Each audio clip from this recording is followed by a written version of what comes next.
आपका मैं हूं आपके साथ मनुराज सक्सेना। श्री कृष्ण जन्मभूमि के पास एक अद्भुत स्थान है जिसे हम निधि वन के नाम से जानते हैं। हो सकता है आप में से कई लोग निधि वन गए हों और जो नहीं गए हैं उन्होंने निधि वन के बारे में सुना जरूर होगा। निधि वन को दुनिया की सबसे रहस्यमय जगहों में से एक माना जाता है। वो इसलिए क्योंकि निधि वन में दैवीय चमत्कार को एक दावा द्रौपदी युग से चला आ रहा है। दिन भर तमाम लोग निधि वन में आते हैं, लेकिन शाम ढलते ही निधि वन को बंद कर दिया जाता है। यह माना जाता है कि शाम ढलते ही निधि वन के हजारों पेड़ गोपियों का रूप धारण कर लेते हैं और उन गोपियों के साथ रासलीला रचाने भगवान श्री कृष्ण स्वयं आते हैं। निधि वन के अंदर एक रंग महल है। दावा किया जाता है कि हर सुबह जब रंग महल को खोला जाता है तो वहां श्री कृष्ण की मौजूदगी के निशान मिलते हैं।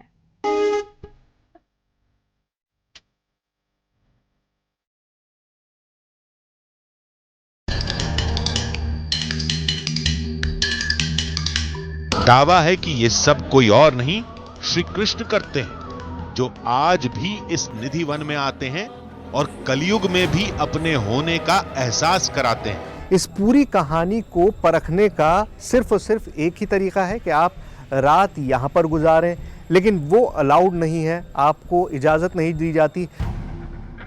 लेकिन ऐसा क्यों? जब सारे चमत्कार रात में ही होते हैं तो किसी को निधि वन के अंदर रात में रुकने की इजाजत क्यों नहीं? जब हमने इस सवाल का जवाब सुना तो हैरान रह गए। बहुत से ऐसे लोग होते हैं जिनकी आकांक्षा रहती है, इच्छा होती है कि हम कहीं क्वेरी है कि नहीं, सच्चाई है कि नहीं, जैसा आपने कहा हकीकत है कि नहीं, तो आधी हकीकत नहीं पूरी हकीकत है। इसके लिए वहाँ रुकते हैं वो लोग और सुबह जब वो लोग मिलते हैं तो अनकॉन्शियस होते हैं। अब कुछ देर में यहां अंधेरा छा जाएगा। आखिरी आरती के बाद धाम को 7 तालों में बंद कर दिया जाएगा। फिर सभी लोगों के साथ हमें भी धाम से बाहर जाना होगा, लेकिन उससे पहले हमें कुछ ऐसा करना होगा जिससे लोगों की आस्था को चोट भी न पहुंचे और हमारी पड़ताल भी अपने अंजाम तक पहुंच जाए। लोगों को अमूमन शक ये होता है कि निधि वन में जो ताले लगाए जाते हैं उनकी चाबी किसी और के पास होती है और कोई और आदमी रात में अंदर जा सकता है। इस शक को दूर करने का सीधा तरीका यह है कि मैं एक ताला खुद लगाऊं। आज से पहले ऐसा कभी निधि वन में नहीं हुआ कि किसी और का ताला चाबी यहाँ पर इस्तेमाल किया जाए, लेकिन मैं कोशिश करूँगा कि एक दरवाजे पर मेरा ताला हो ताकि कोई भी अंदर मेरे बगैर ना जा सके। दूसरी चीज़ ये है कि हम प्रसाद लेने की कोशिश करेंगे। जो सुबह में प्रसाद दिखाया जाता है उसको लेने की कोशिश करेंगे और उसको किसी एक्सपर्ट से जांच करके ये देखेंगे कि आखिर वो प्रसाद किसने खाया है, किसने चबाया है। लेकिन हम इतने से संतुष्ट नहीं थे। रंग महल के साथ इन पेड़ों का रहस्य सुलझाना था। इसके लिए हमने एक नया तरीका इजाद किया। ये जो पेड़ हैं यहाँ पर, उनके बारे में कहा जाता है कि रात में गोपियाँ बन जाते हैं और रास लीला करते हैं भगवान कृष्ण के साथ। अगर ये पेड़ इंसानी फॉर्म में आते हैं, इंसानी रूप में आते हैं, तो जाहिर है ये अपनी जगह छोड़ते होंगे, रास लीला करने के लिए रंग महल की तरफ जाते होंगे, तो ये सारे पेड़ अपनी जगह पे नहीं रहते होंगे।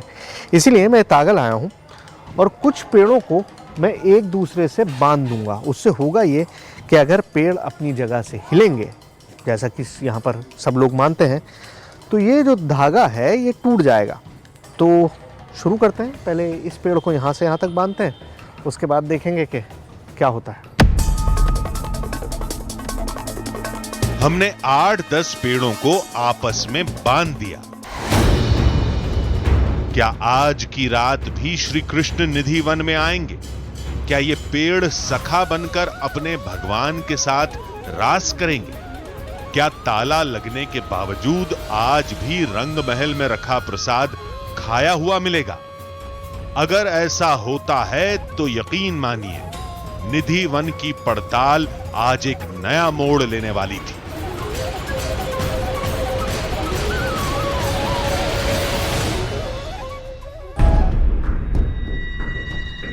रात होते ही धाम में शयन आरती शुरू हो गई।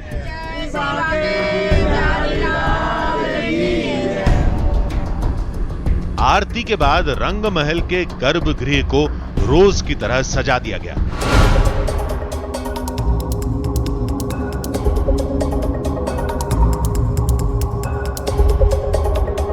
ये फूलों की से सजा दी गई है। ये ठाकुर जी का चांदी का बिस्तर है, इधर ठाकुर जी शयन करते हैं रात में। उधर आप देखोगे श्रृंगार का सामान सब सजा दिया गया है राधा रानी के लिए, जो कृष्ण भगवान राधा रानी का श्रृंगार करते हैं उसके लिए श्रृंगार सजा दिया गया है। उधर आप देख रहे हो लड्डू पान दातुन रखा हुआ है, जो दातुन चबा हुआ मिलता है, जैसे 2 रखते हैं हम राधा कृष्ण का 2 दातुन रखते हैं। उधर जो करुआ है उसमें जल रखा हुआ है, पान उधर रखा हुआ है और लड्डू उधर रखा हुआ है। कभी ना कभी ऐसा प्रतीत होता है, मतलब कि रोज ऐसा प्रतीत होता है, लड्डू खाया हुआ मिलता है, पान चबा हुआ मिलता है, दातुन उतरी हुई मिलती है। दावा यही था कि सुबह सारा सामान बिखरा मिलेगा, प्रसाद का भोग लगा होगा, बिस्तर पर सिलवटें पड़ी होंगी और ये सब इसलिए होगा क्योंकि रात में यहां श्री कृष्ण आते हैं और विश्राम करते हैं। तो शयन आरती हो चुकी है और अब वो वक्त आ गया है जब मंदिर के गेट्स बंद होंगे। रोहित सारे गेट बंद कर रहे हैं। कितने ताले लगाते हैं रोहित? हम यहाँ 7 ताले। 7 ताले एक साथ लगते हैं यहाँ पर। पहले दरवाजे पर 3 ताले लगाए गए और दूसरे दरवाजे को भी 3 तालों से बंद किया गया। जैसे आपकी हमारी बात हुई थी, एक ताला हमारा बाहर लगाएंगे मेन गेट पर। तो इतने ताले लगाने की जरूरत क्यों होती है? ये जो ताले हैं हमारे और आपके लिए हैं। वैसे ठाकुर जी को अगर प्रकट होना है, यहाँ पर 10 अंदर छवियाँ हैं, जिसमें हर छवि में ठाकुर जी रास कर रहे हैं। स्वामी हरदास जी कुंज में बैठ के देख रहे हैं और राधा कृष्ण रास कर रहे हैं। किसी भी छवि से प्रकट होकर ठाकुर जी कर सकते हैं। वादे के मुताबिक धाम के मुख्य द्वार पर हमारा ताला लगा दिया गया।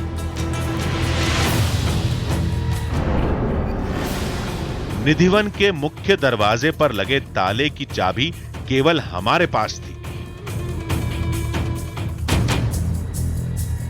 तो सुबह के 4:30 बज रहे, मतलब वो वक्त जब मंगला आरती होती है निधिवन में। और आज सुबह बहुत खास है क्योंकि ऐसा पहली बार हुआ कि मंदिर के मेन गेट की चाबी पुजारी के अलावा किसी और के पास हो, और वो चाबी मेरे पास है इस वक्त। और जब तक मैं नहीं पहुंचूंगा वो मंदिर को खोल नहीं सकता। सुबह मंदिर पहुंचकर हम बाकी लोगों का इंतजार करने लगे ताकि सबके सामने दरवाजा खोला जा सके।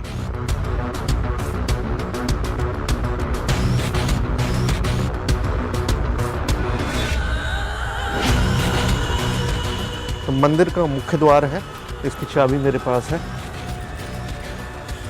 रात में ताला लगाया था, अब हम इसको खोल रहे हैं और अंदर एंट्री करेंगे मंदिर में।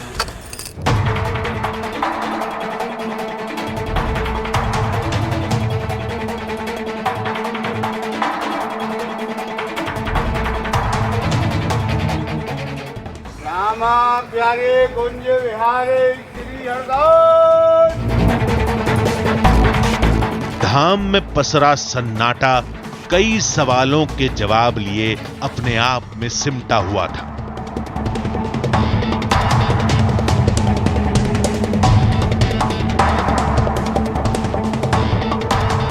रंग महल मंगला आरती के समय खुलेगा, उसमें अभी वक्त था। फिर हम उन पेड़ों की तरफ बढ़े जिनमें हमने डोर बांध रखी थी।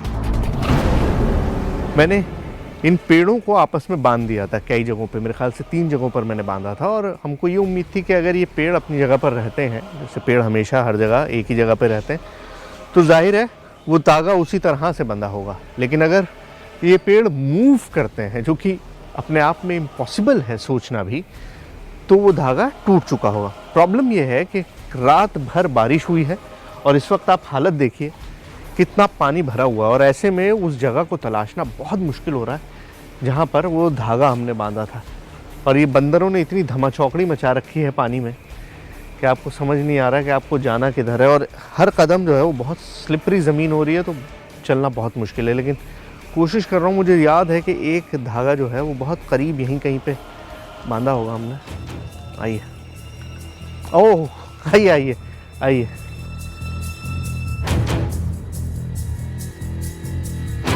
और पहला धागा टूटा हुआ मिला। आपको ध्यान होगा कल शाम में मैंने लाल रंग का ये धागा इस पेड़ से उस पेड़ पे बांधा था। और अगर आपको नहीं ध्यान है तो एक बार फिर देख लीजिए।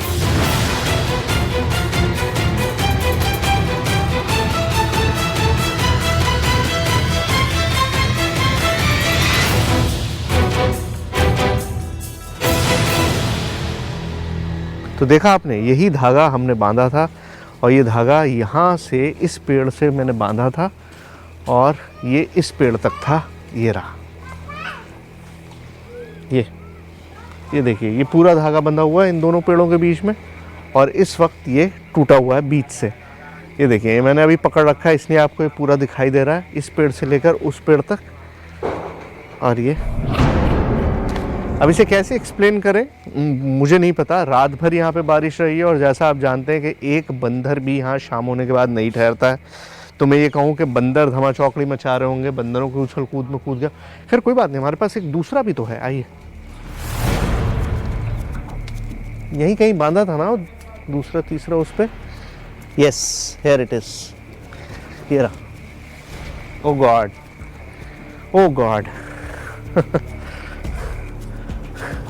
ये भी बिल्कुल उसी तरह से टूटा हुआ है बीच में से। यहाँ मौजूद है, मतलब जो शाख पे बंधा हुआ था वो मौजूद है, लेकिन बीच में से ये टूटे हुए हैं आपस में।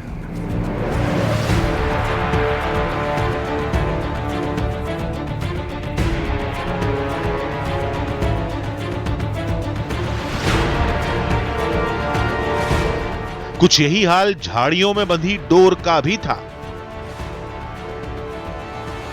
मैं इसे थियोरेटिकली एक्सप्लेन करना चाह रहा हूँ, लेकिन मेरे पास कोई एक्सप्लेनेशन नहीं है। मतलब ये धागे बंधा हुआ था, क्यों टूटा, कैसे टूटा, रात में जब कोई आता नहीं है, जब कोई जानवर यहाँ से नहीं गुजरता है, जब हम खुद बार बार कह रहे थे कि यहाँ कोई नहीं रहता, तो ऐसे में ये कैसे दो हिस्सों में टूट गया, दो स्प्लिट एंड्स इसके बन गए, ये कहना मुश्किल है। केवल टूटी हुई डोर से निधिवन का चमत्कार साबित नहीं होता। हो सकता है ये सब तेज हवाओं ने किया हो। असली तस्वीर तो रंग महल के खुलने के बाद ही सामने आएगी।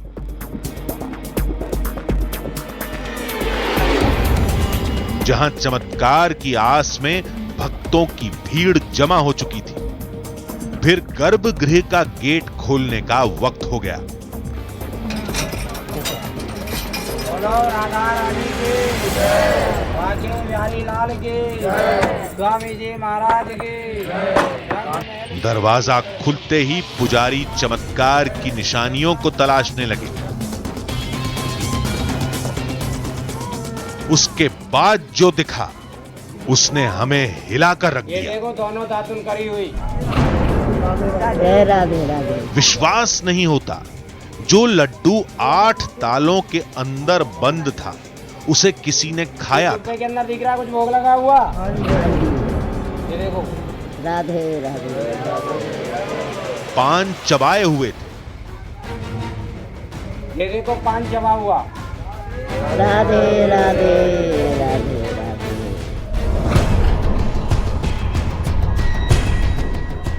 रात में हमने गर्भगृह के हर कोने को बहुत ही गौर से देखा था, लेकिन सुबह पूरी तस्वीर ही बदली हुई थी। सुहाग का सामान बिखरा पड़ा था।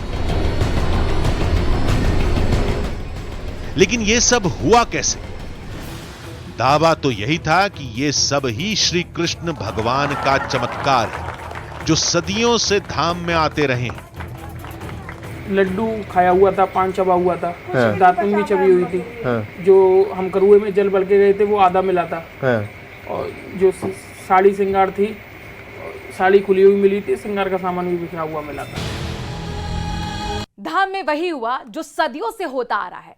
हम ये जानना चाहते थे कि जो हो रहा है वो हो क्यों रहा है और कैसे हो रहा है। इसकी पड़ताल के लिए हमने नया चक्कर चलाया।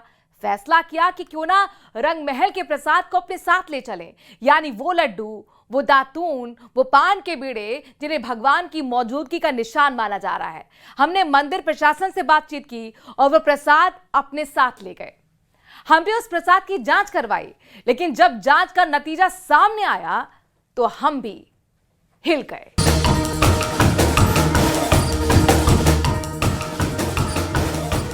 निधि वन में हमारे सामने भी वही हुआ जो सदियों से होता आ रहा है। जिन निशानियों को श्री कृष्ण से जोड़कर देखा जाता है वो सारी हमारे पास थी, लेकिन पड़ताल शुरू करने से पहले हमें कुछ सवालों के जवाब हासिल करने थे। उन सब को लेकर हम एक डेंटिस्ट के पास पहुंचे। ये दातुन जब कल रखी गई थी तो ये बिल्कुल मतलब जो नॉर्मल दातुन होती है प्लेन थी, यूज नहीं थी, और अभी आप इसका स्वरूप देख रहे हैं कि पूरा यूज हुआ हुआ है जी। तो मैं आपसे जानना चाह रहा हूँ कि क्या इस पे कोई दांत के निशान है, या हम ये स्पेसिफिकली बता सकते हैं कि ये ह्यूमन ने इस्तेमाल किया है, किसी ने मुंह से चबाया है?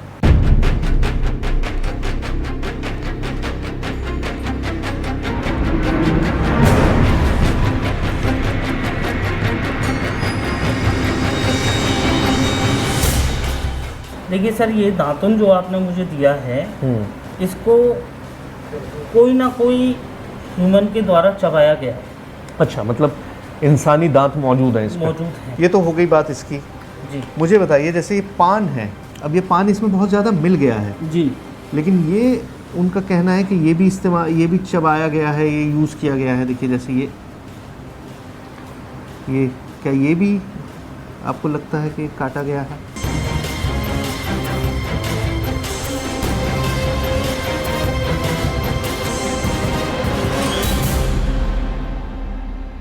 जो इसकी इस समय मॉर्फोलॉजी है वो ये शो कर रही है कि इस पान को भी दांतों के द्वारा कट किया गया है। ओह, मतलब पान को भी दांत के द्वारा कट किया गया है। अच्छा, ठीक है ना। इसको ज़्यादा चबाया नहीं गया है, बस इसको कट किया गया है, दांतों से कुतरा गया है। अच्छा, चबाया नहीं गया है ज़्यादा।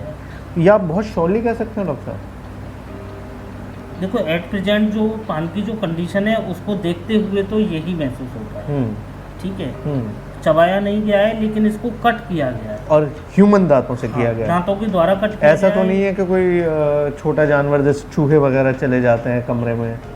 नहीं, देखो चूहा जो होता है, चूहे के दांत बहुत ही छोटे होते हैं, ठीक है, लेकिन जिस हिसाब से इसको कट किया गया है उस हिसाब से ये शो हो रहा है कि इसको ह्यूमन टीथ के द्वारा कट किया गया है। दो चीज़ों को आपने देखा, तो क्या इनको देख के हम ये कह सकते हैं कि हाँ कोई इंसान वहाँ पर मौजूद था उस वक्त जब इनको काटा? इन चीज़ों के हिसाब से, based on these two things? बिल्कुल 100%, 100% हम ये कह सकते हैं कि कोई ह्यूमन था।